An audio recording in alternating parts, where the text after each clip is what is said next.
اگر کوئی عورت داڑھی کو برا کہے یا برا سمجھے کافر ہو جاتی ہے۔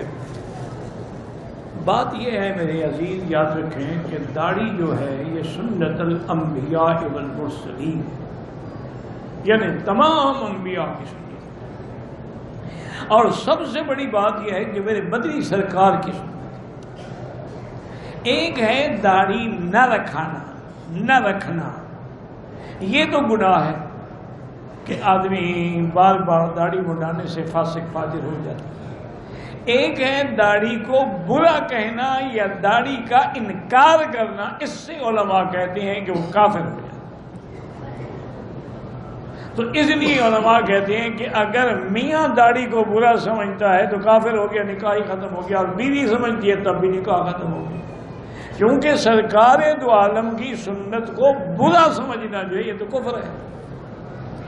ایک ہے گناہگار ہے، داڑھی نہیں رکھتا، اللہ سے معافی مانگے، یا اللہ میری کوتاہی ہے، میرا گناہ ہے، مجھے معاف کریں، مجھے توفیق دیں کہ میں اپنی صورت جو ہے وہ سرکار دو عالم کی صورت کے مطابق بناؤں، نہ کہ انگریزوں کی طرح اپنی شکل بناؤں، میں اپنا لباس، اپنی چال، اپنی ڈھال اس طرح اختیار کروں جیسے سرکار دو جہاں کی ہے۔